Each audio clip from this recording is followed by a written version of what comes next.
Ladies and gentlemen of the class of '99, wear sunscreen. If I could offer you only one tip for the future, sunscreen would be it. Dr. Shadan, good afternoon. Good afternoon. You are sitting Surprise! outside. You are sitting outside. Okay, so I thought because today's episode is about sunscreens Sunscreen. and how the sunlight and how sitting outside and exposing ourselves to the UVA and UVB light can impact the health of our skin. So I decided to sit outside and discuss this topic with you. But I promise you, I have put all of these sunscreens, Perfect. which means we can enjoy the sun, enjoy sitting outdoors, but we have to be careful what time and for how long the exposure is and how to take our precautions.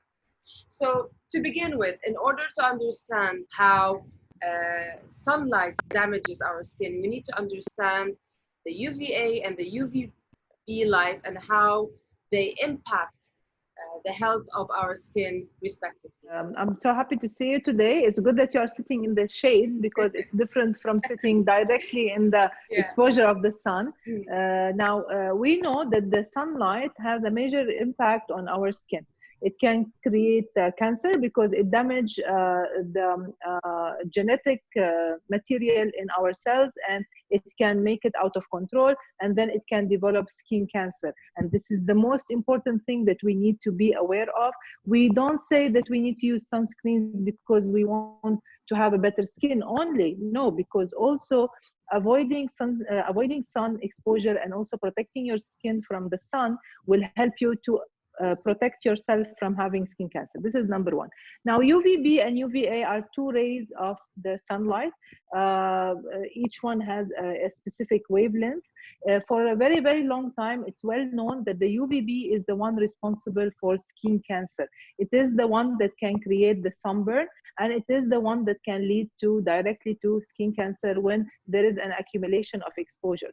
But UVA also, the new research has shown us that it has also an impact on the developing of cancer lesions on the skin, but also it's responsible for the skin aging. It's responsible for damaging the skin quality. The only good role of the sun, it helps in encouraging the synthesis of vitamin D, which is something that we need. But nowadays, we all know that we can have a little bit of sun exposure, not directly to our face and our neck and the areas that are exposed heavily, a little bit of exposure on the hands, a little bit on the feet, and also the vitamin D supplements. Does the exposure to the sun impact the level of vitamin D in a human body? Definitely. If we're sitting at home, will we be deficient when it comes to vitamin D?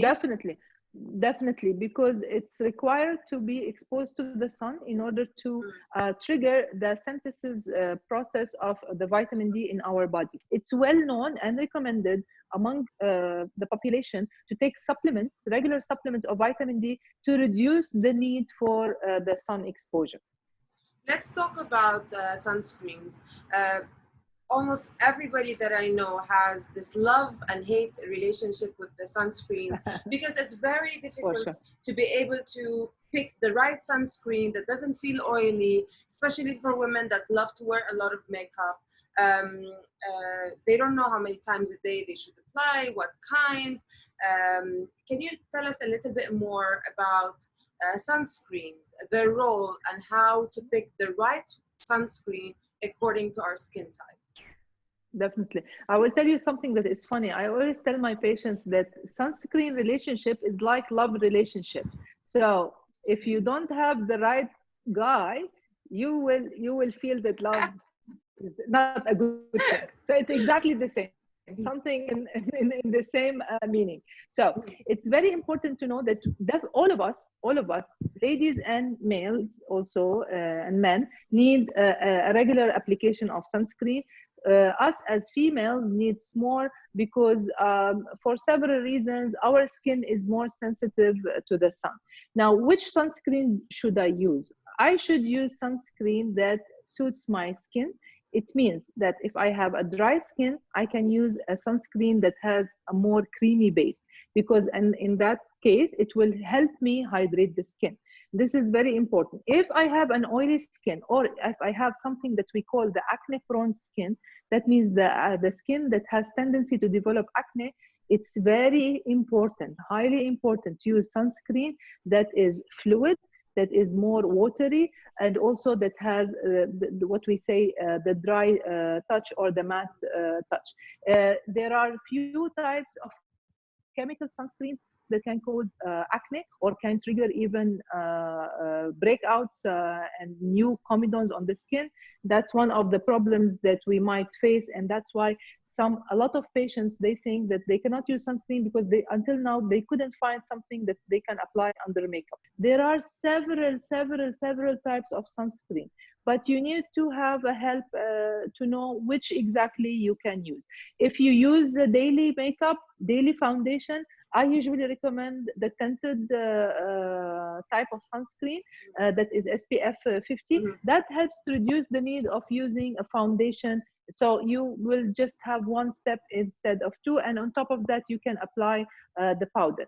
Very important also, before applying the sunscreen, make sure that you are using a proper toner, because when you are using the toner, you are controlling the oil production and the shiny look on your skin. Part of our mission while doing these beauty talks is to be able to educate people about beauty. One common myth is that some people believe that those with more melanin in their skin, or people with darker skin tones, do not need sunblock.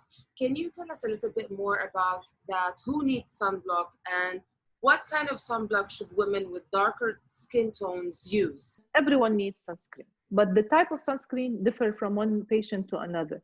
People who have a darker skin tone, they are more able to be protected from the sun because they have more melanin in the skin, and they have more defensive ways in order to protect the skin from the sun damage.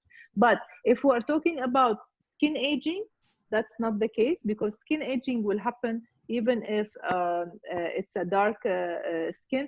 And also, we have to understand with the sun rays, it's a matter of accumulation. So the more you are exposed, maybe you will not have sunburn directly or after 2 hours, 3 hours, but with time, you will have the bad impact on the long run. People with more fair tones needs to have more regular and more frequent use of sunscreen. At least SPF 50, this is what we recommend. As we said, let's choose the sunscreen according to the type of our skin. Apply it daily in the morning, half an hour before you are exposed to the sun.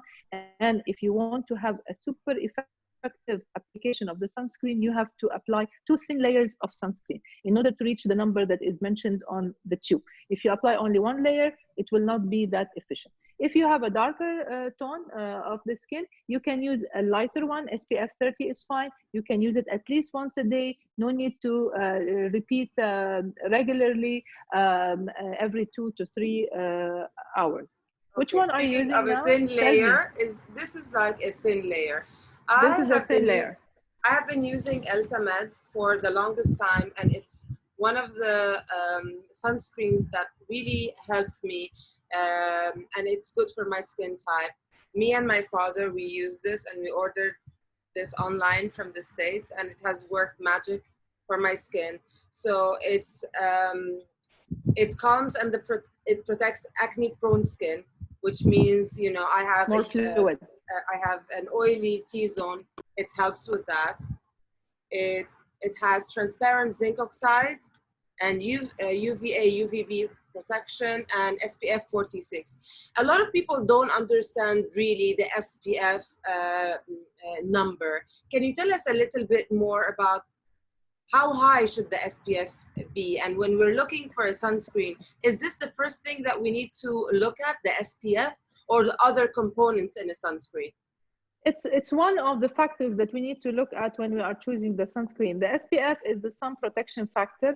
It means how long it will be the time in order to delay the sunburn after exposing to the sun using this layer of sunscreen. At least we should have we should apply SPF of 30. This is very important. Definitely no less than 30.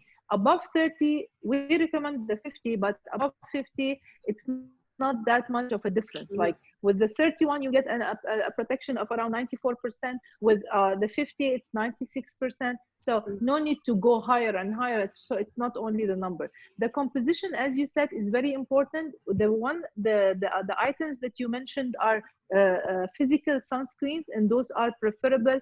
Most of the sunscreen that we see in the market are combined between physical and chemical sunscreens. The top three choices that are available here in UAE, those are three medical products. One of them is a little bit more for balanced skin, which is from Avane. The other one from HelioCare. It's excellent for people who have any kind of oiliness on the skin or even acne problem. And also there is another one, which is the one that I'm using right now, which is the Hyper Sheer from MAD. This is also an excellent one. It can moisturize and it has no foundation.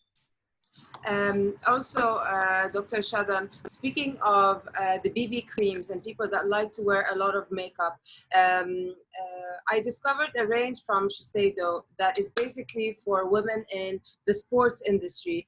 And it comes as a compact cream as such.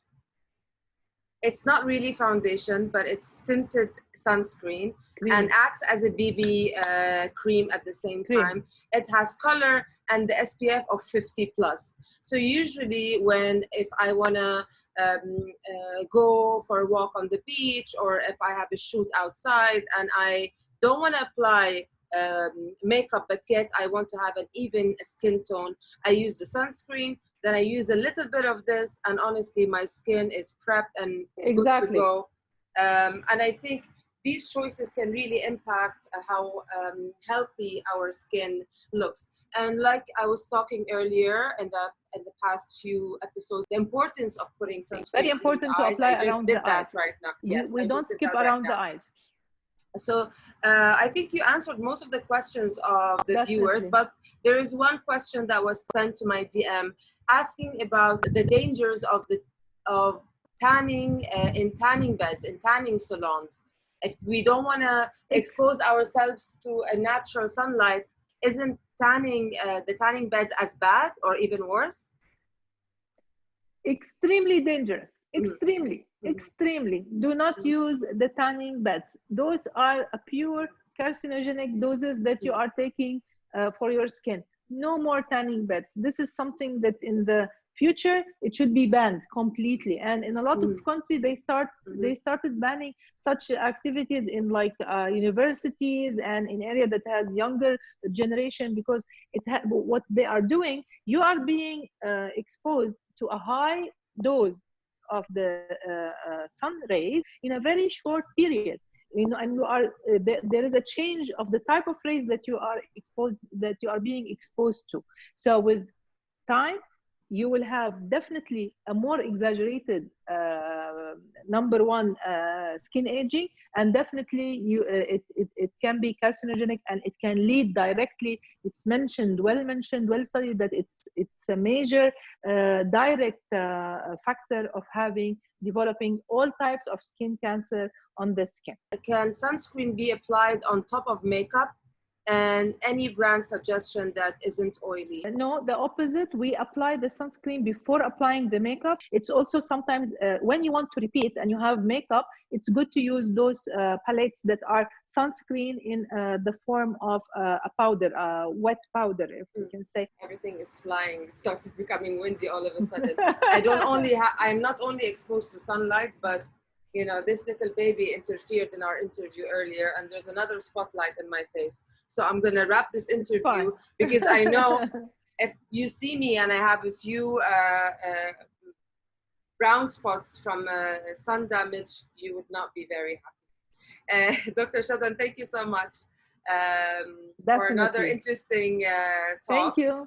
See you next Friday. We have a See new you topic next next Friday. I'll Friday. see you before. Yes. Definitely. Surprise. Thank you, Dr. Shadan. Happy Eid. Bye. And see you For next too. Friday. Bye. Stay out of the sun during the Eid. Bye. I will. Bye.